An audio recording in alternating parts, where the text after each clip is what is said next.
Thank you for using any medium.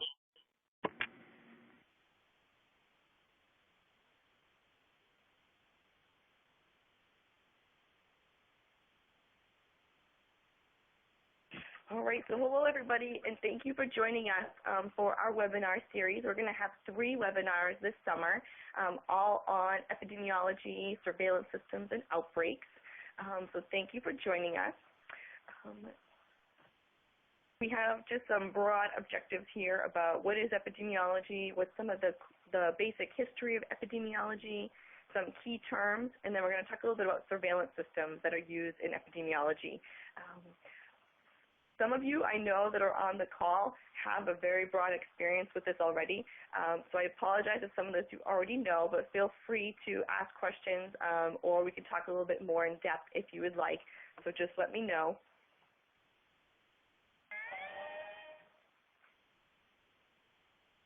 So I put in here a case study to try and make it a little bit more fun, because epidemiology and surveillance systems aren't always the most exciting topic, but since Ebola is all over the news and we hear about it every day, I thought this would be a great one for us to look at. So we all know that right now there's one of the largest Ebola outbreaks that we've had in the history, and one of the very first outbreaks of Ebola that we've had in West Africa. There have been about 2,200 suspect and confirmed cases so far, and there have been over 1,000 deaths. So the case fatality rate for Ebola that we're seeing right now is pretty high. Here is a map of the affected countries. There are 4 that are experiencing the outbreak: Guinea, Liberia, Nigeria, and Sierra Leone. You can see in the map where those countries are located, and they're having a lot of challenges right now with controlling this outbreak. They have a very limited health care and public health infrastructure in these countries. They have limited supplies and ability to track contacts and an ability to conduct surveillance in these countries. So as we go through today's webinar and we talk a little bit about what epidemiology is, what it does, and how surveillance systems work, think about how we're using epidemiology and surveillance to battle the Ebola outbreak. And then at the end, we'll have a few discussion questions about how they're actually using this in real life. So what is epidemiology? It is a very long definition, but if you dwindle it down, it's basically looking at health effects, why people are getting ill, why people get certain diseases and conditions, where they're getting them, what time frame or what part in their lifespan are they getting these diseases, and then how do we reduce the risks, and what can we do to implement measures to prevent them from getting these diseases and conditions, or what can we do to slow the progression of those diseases and conditions. So it's basically looking at everything that affects our health and trying to prevent it or mitigate it once it's there. There are many, many specialties in epidemiology. On the screen are just a few of the specialties that are out there. There are many more. And me as a local epidemiologist here in Nashua, I don't specialize in just one of these specialties. So I basically have to know a tiny, tiny bit of each one of those, and then I rely on our subject matter experts at the state or at the CDC to really provide that in-depth knowledge about each one of those specialties. So there's a wide array here, so if there are people that are interested in epidemiology or going into this for a career, there's lots of different things that you can specialize in. There are 6 really core epi functions, and public health surveillance is one that we're going to talk about the most today. Field investigation, we're going to talk a little bit more on our 2nd and 3rd webinar. And then the others, for analytical studies, evaluation, linkages, and policy development, we're not going to go really in-depth in our webinar series that we're doing this summer. But those are things that if people are interested in, we'd be happy to do some more webinars that dig a little bit deeper into those areas. So for a little history, let's all dust off our history books and talk about it a little bit. Epidemiology goes all the way back to Hippocrates in 400 BC, where he tried to explain disease occurrence and what was going on in people that were getting ill. So that was really the first indicator of epidemiology that we have. Fast forward a little bit to the 1600s, and we have John Grant, who published a paper on mortality and was looking at what disparities there were in infant mortality. Why were some infants dying and some weren't? So that's one of the first times we start to look at surveillance, because death data is a key surveillance system. And here he was trying to understand why there were differences in infant mortality. In the 1800s, we have John Snow. So if you hear John Snow and you're talking to an epidemiologist, they're automatically going to start thinking about the cholera outbreak and him being known as really the father of epidemiology. He was one of the first to really discover the cause of disease and how to prevent the spread of disease. So let's talk a little bit more about John Snow, because I can't do a webinar without giving you a little background on what he did. So in 1854, there was a cholera outbreak in London, England, and he noticed that there was an increase in cases of cholera on August 31st. And then in the following days, there were a large number of deaths. There were 79 deaths on September 1st and 2nd. So here is an epi curve that he put together looking at all of the different cases. And we're speeding up a little bit, but if you notice, right on September 8th, they removed the handle from a Broad Street pump, and you notice that the cases continued to dwindle after they did that. And that's because if we look at where that Broad Street pump was, it's right there in pump A in the center of this map. You notice that there's lots of cases that cluster around it. And then the further away you get from pump A, the less amount of cases that we have. Of note is there was a brewery and a workhouse that were in this area, but nobody from the brewery or from that workhouse or the prison were getting ill. And John Snow took a little deeper look into that and asked, and it just so happens that people got free liquor for working there, and people at the prison didn't use the Broad Street pump. So putting all this information together, he realized that that Broad Street pump must have been the source of the contamination and why people were coming down with cholera. And 69 out of 79 of the deaths lived closer to the Broad Street pump than any other pump in London. So he brought this evidence to the Board of Guardians, who were the leaders of the time, and they removed the pump handle to prevent people from continuing to get their water there, which greatly reduced the number of cases that they had as part of that outbreak.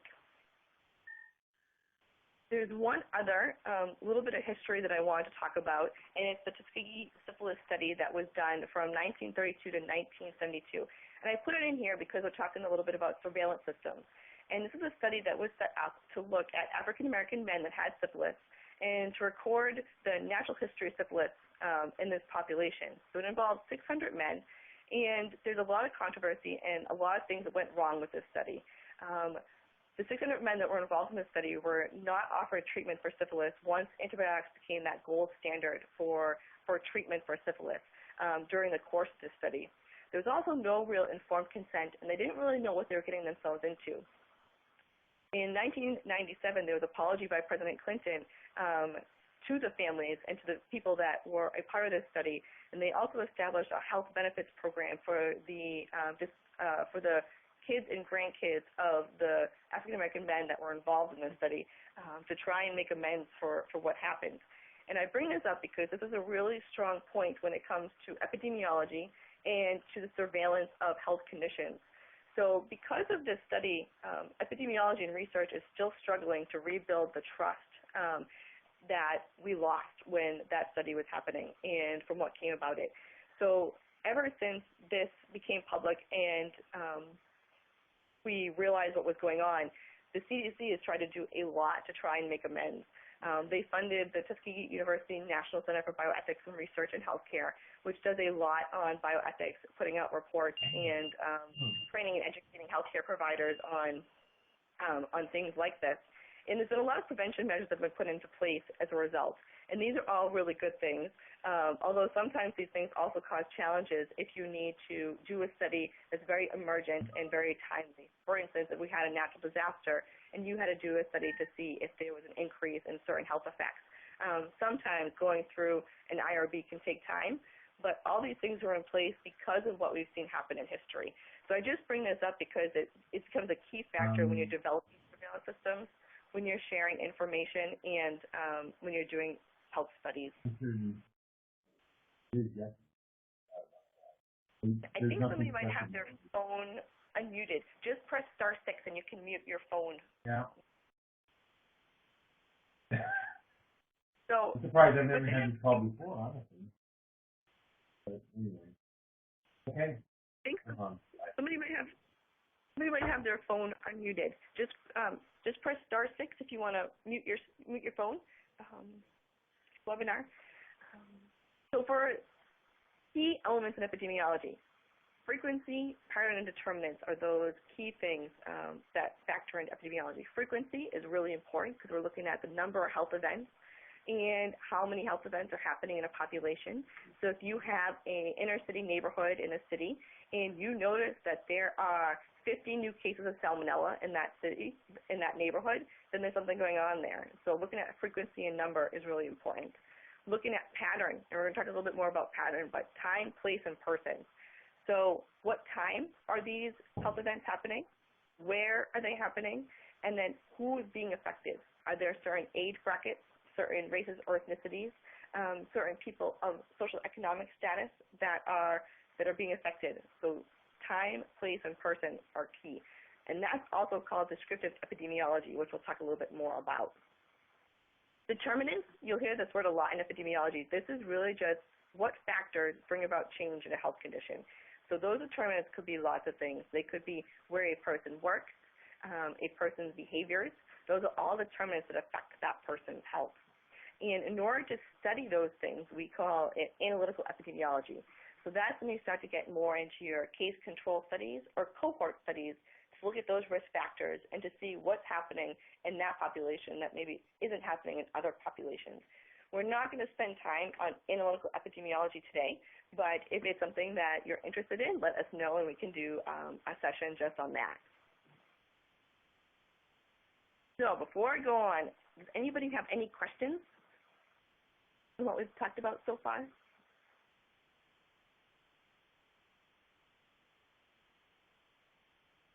No? Okay. So descriptive epidemiology. Really, the big goal is identifying populations at risk, providing information so you can allocate resources, and then do a really good job of characterizing what the problem is. And think about the Ebola outbreak, because we're going to come back to that and talk a little bit about the what, who, when, and where, and how the Ebola outbreak can kind of be framed within descriptive epidemiology. So this I pretty much already talked about, but these are the key things. And one example of place that I'll throw out there, because it might become relevant when we talk about outbreaks like Ebola and things like that, is transportation and travel. So during SARS back in 2003, there was a case of SARS that took a plane over, I forget which countries, but from one country to another, and ended up infecting a few other people that sat around him because SARS was respiratory. And what they did is they plotted where that person sat on the plane, where the probable cases were around that person, and then indicated where the different people that worked on the plane worked. So whether they were the front of the plane, the back of the plane, the middle of the plane. And they were able to plot that out to really paint a nice picture of who was at greatest risk and who was coming down with symptoms as a result of being close to that index case. So place doesn't have to just be work, home, and school. It can really be travel, too. So planes and buses and boats are also included in that. Here's just an example of place and time. So this is a map of New Hampshire, and it's from 2013, and it's by town, and it shows the rates of Lyme disease by town. So depending on where you are in the state, you can see where the rate of Lyme is. Here in Nashua, we're down at the bottom in that light blue. So for us, our rate is between 50 to 99 per 100,000, and we'll talk a little bit more about rates in a minute. But this is just a way to depict what's happening for a condition by place and by time. So incidence and prevalence are two terms that I wouldn't want anybody to leave an EPI presentation without hearing about, because they're the two terms that you hear about in every report. So if it's the American Cancer Society, the CDC, the WHO, chances are if they're talking about some sort of health condition or disease, they're going to give you incidence and prevalence. So incidence is looking at how many new cases of disease occurred in a time frame. So remember, incidence is new cases. So if we're looking at 2013 as our time frame, and we're looking at Ebola, We want to know how many new cases did we have of Ebola in that time frame, and that will give us our incidence. The numerator is the number of new cases, and the denominator is the number of people at risk of developing that disease in that time period. And you just divide your numerator by your denominator, and you're going to get your incidence. So here's an example of how we calculate out incidence.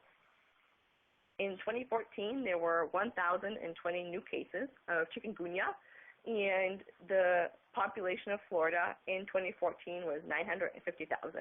This is completely fake data, so don't think that they have that many chikungunya cases.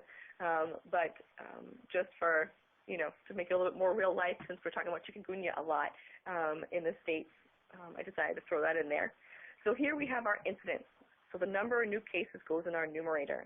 So 1,020 new cases goes in that numerator. Then you look at the population at risk in that time frame. So if every resident in Florida was at risk of getting infected by a mosquito with chikungunya, that entire 950,000 is going to go in that denominator. So for this, we're going to pretend that everybody in Florida is at risk for developing chikungunya. So if you divide your numerator and your denominator, you'll get a number. Oftentimes with rates, you'll see it either as per 100,000 or per 10,000.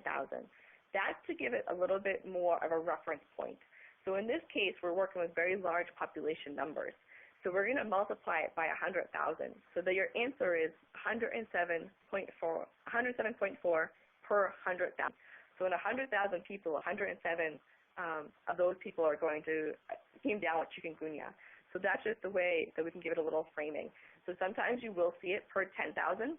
So if we were only looking at a few cases and the population was a lot smaller, you might see it as per 10,000. Are there any questions on incidence before we go on to prevalence?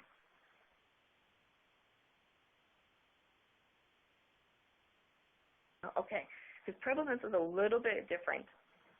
Prevalence is about measuring everybody in that population that was infected by that disease or that condition. So it doesn't include just the new cases. It's going to include the new cases and the ones that still exist. Prevalence can change because if somebody that was sick then gets better, they're not going to be in your prevalence any longer.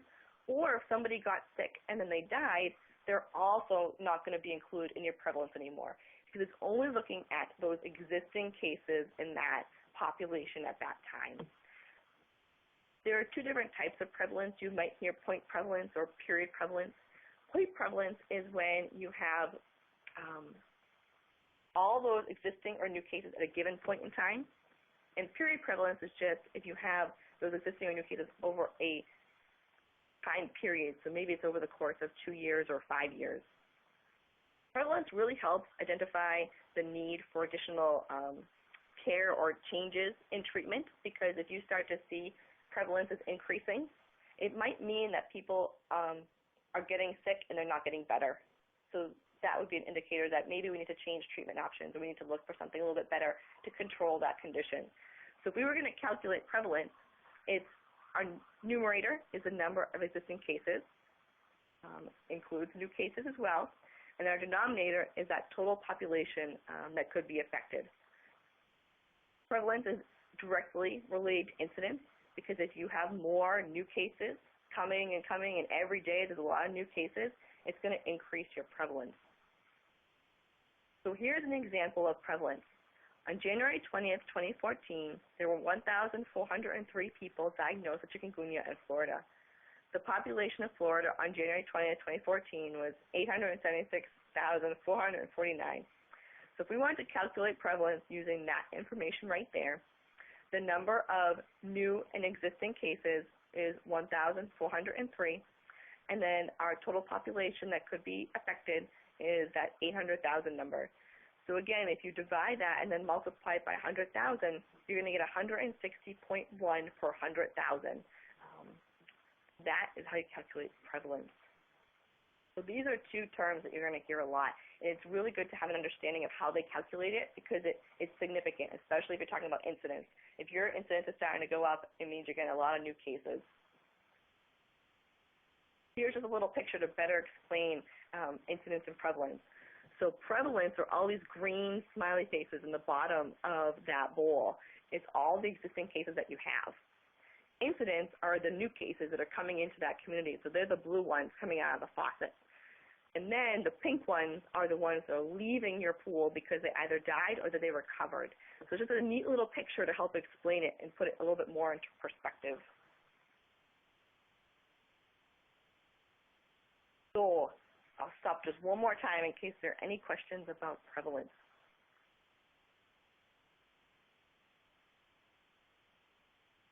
No? All right. So let's jump into surveillance. Public health surveillance is sometimes called the cornerstone of public health practice because it really helps us understand all health conditions. You know, we can look at asthma, diabetes, we can look at environmental concerns, different chemical exposures. There really is nothing that can't be left untouched by surveillance. You can do surveillance on pretty much anything you want. However, there are limitations to surveillance, which we'll talk about, and it's also very costly to do surveillance. In 1988, the Institute of Medicine published a report that really started to showcase public health surveillance as a key feature of public health and a key feature of epidemiology. And they really highlighted that surveillance is part of assessment, which is one of the 3 core public health functions. Because if you can collect data and you can analyze data, you can assess the health of the population, which is key to creating programs, stopping programs, initiating new treatment regimens. It all goes back to what are we seeing in that community and what are we seeing as far as the assessment. So there's a definition. It's basically just collecting, analyzing, interpreting the data, and then disseminating it back out. Dissemination is one of the really important parts of surveillance because you can collect anything you want, but if you don't get it back out to stakeholders, you're not going to be making change or you're not going to be making a difference. So I can't stress how important it is to disseminate that information back out so that we can actually have public health action associated with our surveillance and the data we collect. Here's just a little image of public health surveillance and all the different types of surveillance that we have. Syndromic surveillance we're going to talk a little bit more in depth about, but there's also indicator-based surveillance, which you might see oftentimes with chronic diseases, where they'll look at, say, the number of women in a certain age bracket getting mammograms each year. That might be a great indicator-based surveillance to collect that information to see how we're doing with our cancer control and cancer prevention programs. You can have event-based surveillance, where it's looking at maybe the Hajj pilgrimage and, you know, people traveling to that area and focusing on the specific events that are happening in a community. Participatory surveillance, that's when you enroll people into a surveillance system and you actively collect data to be a part of that. The American Community Survey, where they go out and collect demographic information, might be a good example of participatory surveillance, where they're recruiting people to get that information. And then there's also predictive surveillance, where you have climate and ecology, where you're trying to predict out, you know, over the next 50 to 100 years, what could we be seeing and what could be happening to our climate and to our different ecosystems. So the purpose of public health surveillance, there's a lot of different things that go into this. Detecting epidemics is probably one of the biggest ones that we see and we hear about. So for instance, right now with the Ebola outbreak, surveillance systems may not have been in place as well as, you know, we would have liked to try and capture what was going on, but once they noticed something was going on, they started to do more active surveillance, and they're detecting what's going on with that epidemic. It does a really good job of trying to identify health problems and emerging trends. Don't just think of surveillance as infectious diseases. Everybody tends to go right to infectious diseases, but think of other things. So recently in New Hampshire, we've seen a lot about heroin, or we talked a lot about heroin, or we've started to see a lot about the marijuana. Those are emerging trends and issues. So don't just think about infectious diseases. Think about all the conditions that affect our health.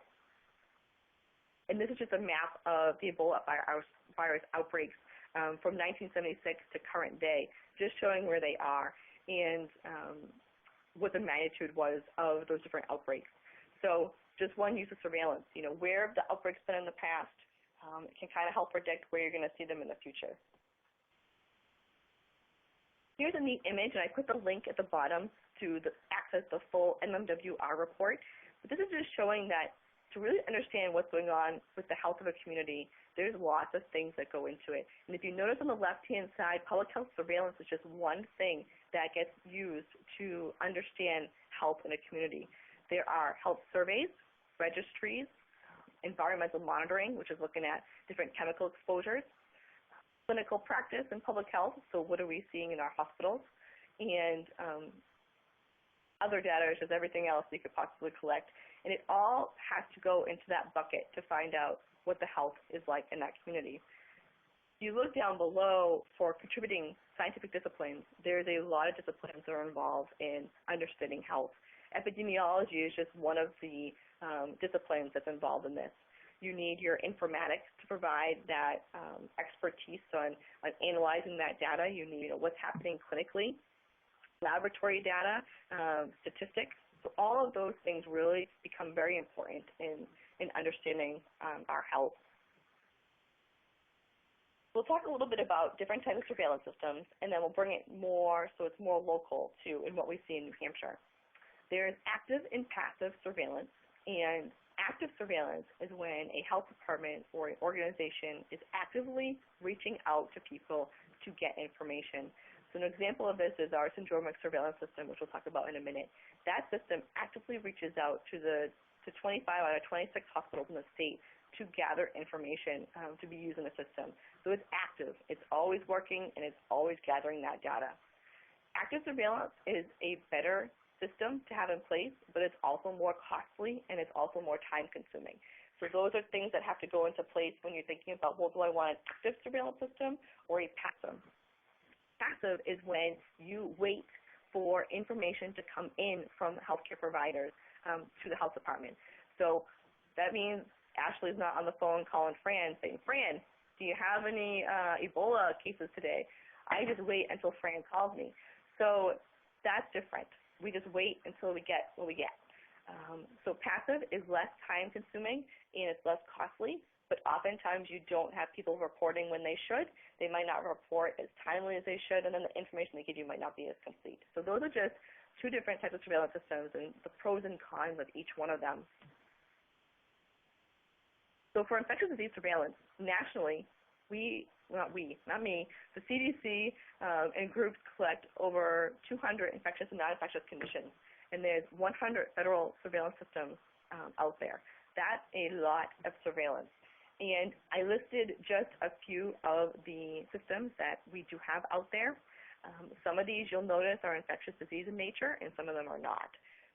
So for instance, our influenza-like illness surveillance network, or ILI-NET. For those of you that work in healthcare, you probably hear about this every flu season, but that's monitoring what's going on with influenza in our hospitals, in our outpatient centers, and in the laboratory. An example of a non-infectious condition would be BRFS, BRFSS, or the Behavioral Risk Factor Surveillance System, and that's actually a survey of adults over the age of 18 on various health conditions and health topics. So they may ask somebody if they have asthma. They may ask them where do they get their health information and things like that. So that is also a really great resource of information, and it's non-infectious, so it's mostly focused on chronic diseases. I did want to just stop really quick, and I wanted to show you a website.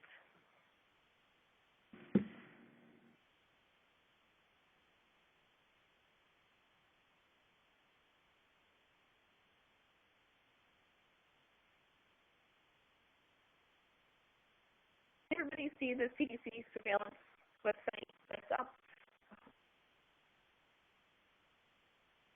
Right, so this is a CDC website, and on here, I just wanted to point out a couple different things because it's really neat.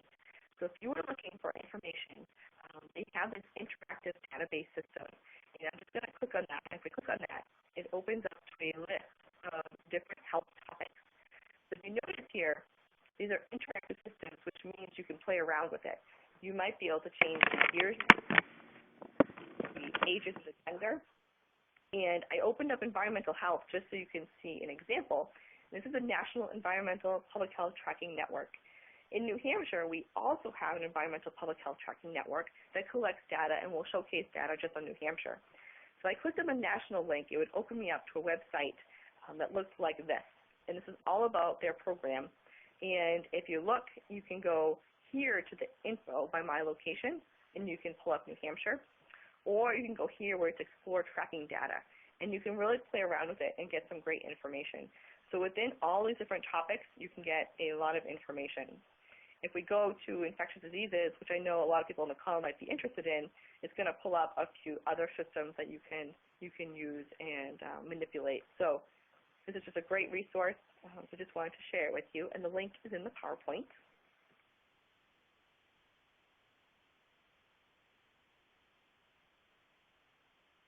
So for New Hampshire, let's go a little bit local now.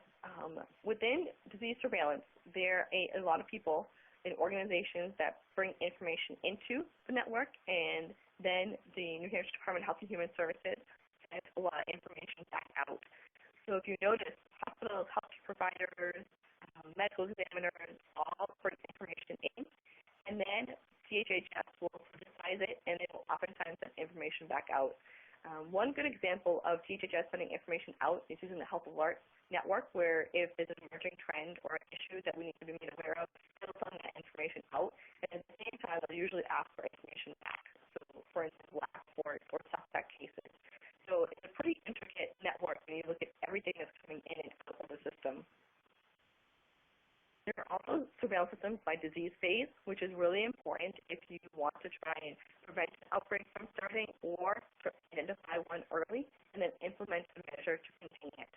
So if we look at the different disease phases, incubation is our first one. This is all about how do we contact people before they even start showing symptoms. This is extremely tough. And I'll point out this is a big effort in the Ebola outbreak right now. The goal is to identify people that could possibly be incubating the disease through contact investigation, and that results in talking to a case, talking to see who they've been in contact with. Did they go to anybody's house? Did they go to school? Did they go to a child care center? And then identifying those close contacts that could be at risk for coming down with it. So in Ebola, right now with the Ebola outbreak, they're trying to identify all those contacts to notify them of their contacts, to ask them to stay quarantined and to monitor for symptoms. So this can be a really huge project, but it's really something you need to do if you want to control certain types of outbreaks. Then we have that prodrome phase where people are just starting to get symptoms. They may not be ill enough to go to the doctor, but they may need to get pharmaceuticals, or they may call out from school. So two systems that we have in place in New Hampshire are over-the-counter pharmaceutical sales and then school absenteeism. And Ken Dufault at DHHS puts out an early detection report weekly, and I think you can reach out to him to talk a little bit more about those reports. But he basically outlines what's going on each week in these different systems. Next, we go to illness and hospitalization. So this is when people, they're not just starting to get sick, but they have full-blown illness, and now they're going to the doctor's office, they're going to the emergency department, they may be calling poison control. So this is where we bring in all those data sources. Then, unfortunately, sometimes death data becomes really important, and looking at death certificates and looking at medical examiner information for that.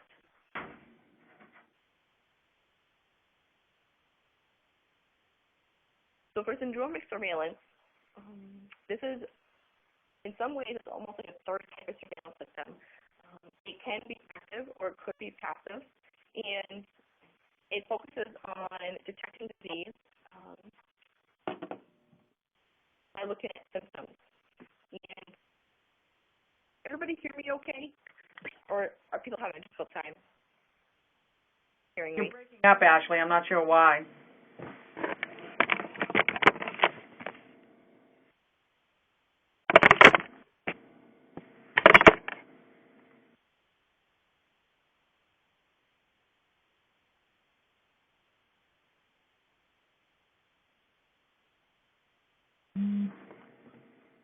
Is it any better now, or should I dial out and go back in? No, that's okay. Okay.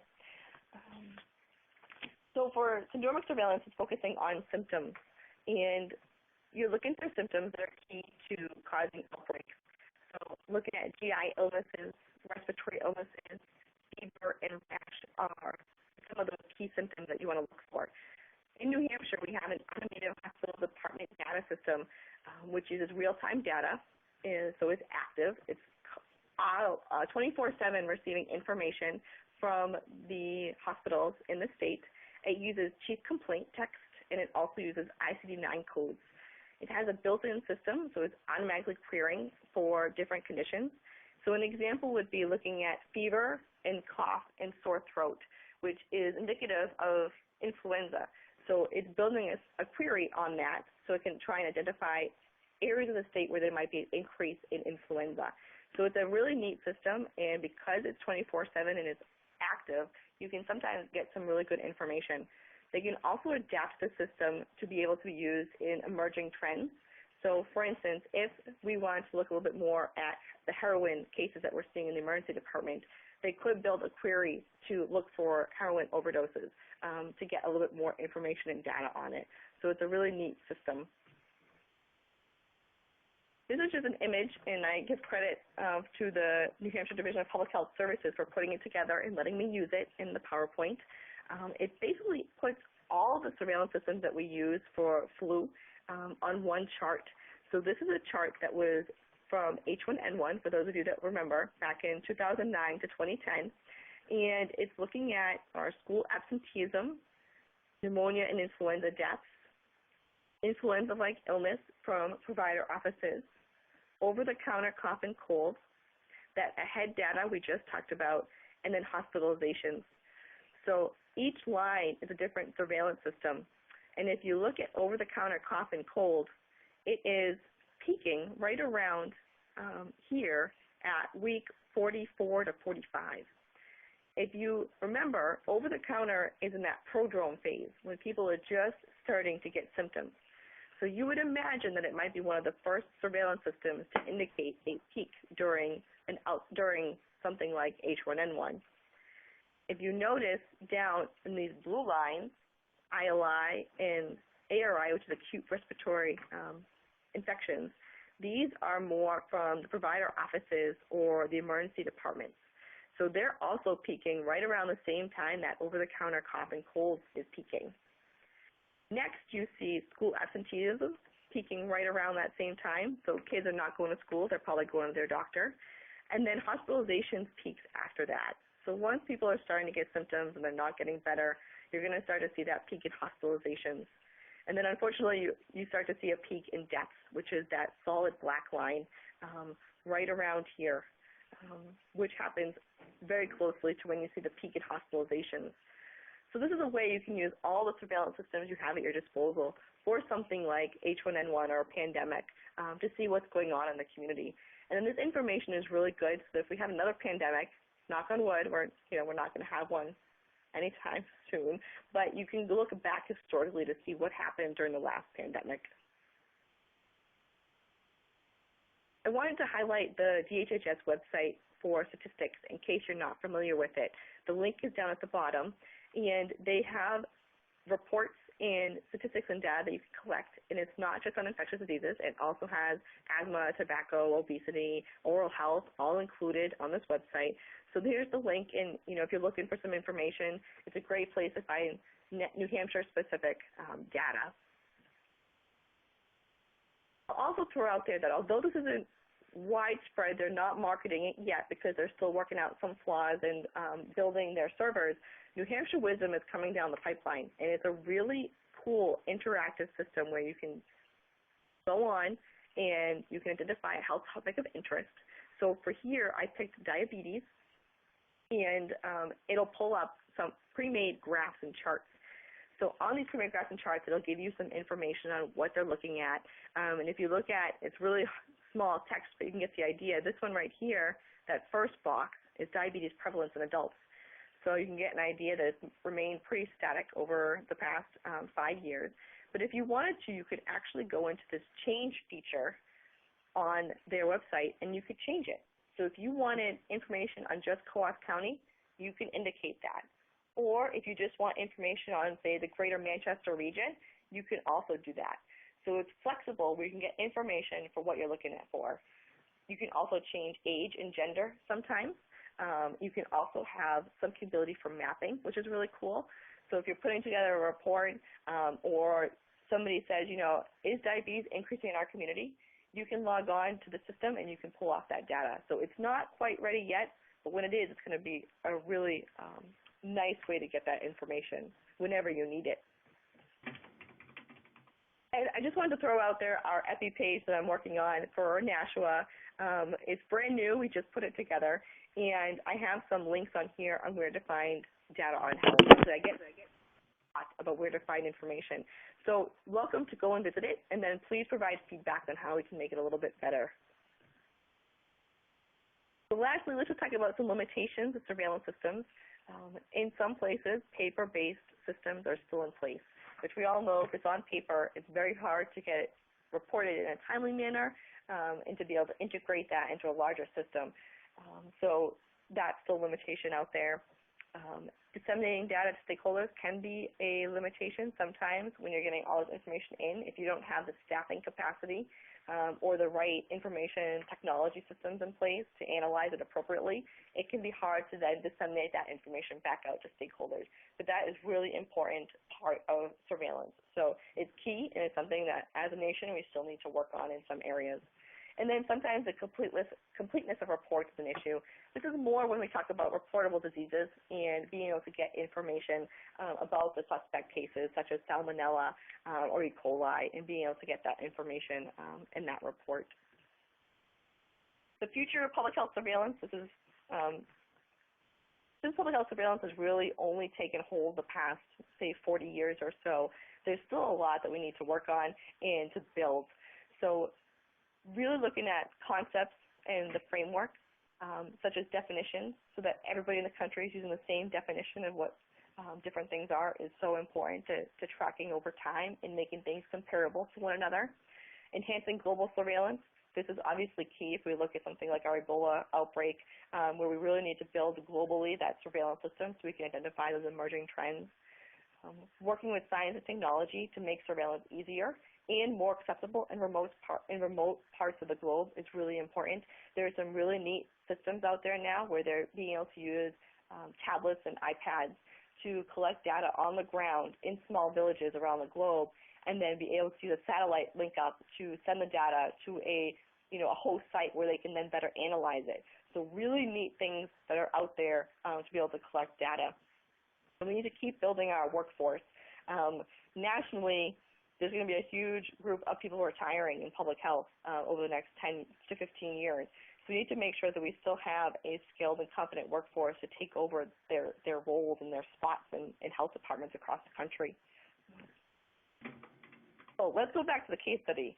So hopefully one or two of you will talk with me here. So I'm not talking about myself, but when we look at descriptive epidemiology, which is, remember, person, place, and time, and we look at our Ebola outbreak, what are some key things from person, place, and time that are really important with our Ebola outbreak in those 4 countries?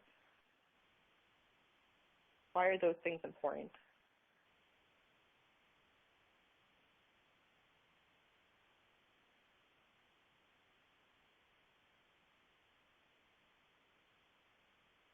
Nobody, huh? All right.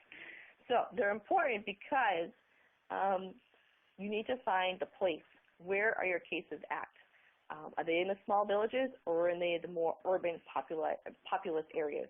If they're the more urban areas, which we're seeing in some of those countries, that is really important to know. So identifying place and mapping out where each case lives and maybe where each case works is really key. You want to identify the person. So maybe certain age groups are being more effective. With Ebola, I haven't read any reports recently about whether a certain age group is more affected than others, but that's where you're looking at your person. And then time. When are these cases happening?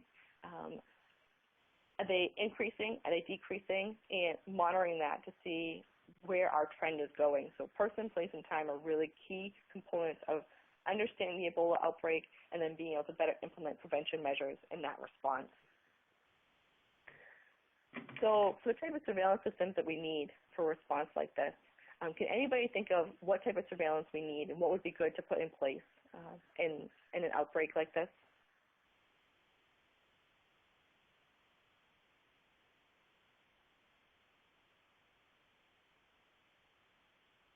I can tell you a really key one is that contact investigation and identifying people that are not sick yet, but they're incubating. That's going to be a key surveillance system. Identifying people that are going to clinics with symptoms of Ebola is another key surveillance system, which is similar to our emergency department system that we have in New Hampshire. So those are two really important ones. And then a third one that's really important is the death data and looking at how many people are dying from Ebola and then looking at what risks they may have been, higher risk factors for them. Healthcare workers right now in this Ebola outbreak, they're at higher risk, and we're seeing some significant deaths from that population. So that's really important to take a look at those death data. And then for challenges, they're really effective in those countries with setting up a system like this. You need a lot of staff. You do need some money, and you need some technology to be able to track all the different cases, to be able to identify them, and to be able to put a system like this into place. So there are a lot of challenges in that outbreak, but with WHO and CDC dedicating so many resources that hopefully they'll be able to contain the outbreak, and then in a couple of months we're not going to have this outbreak ongoing. So fingers crossed that they can really get on the ground and do some hardcore field epidemiology to control that outbreak. Here are some resources in case you'd like some more information on epidemiology and some additional training.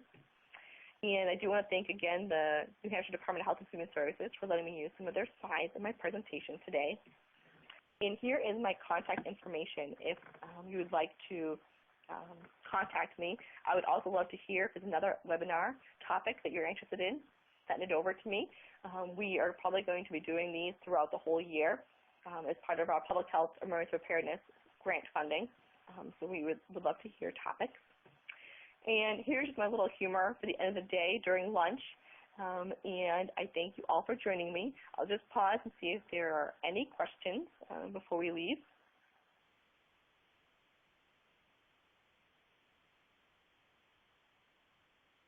No questions? All right. Well, thank you very much, everybody, for joining us, and hope you have a great rest of your week.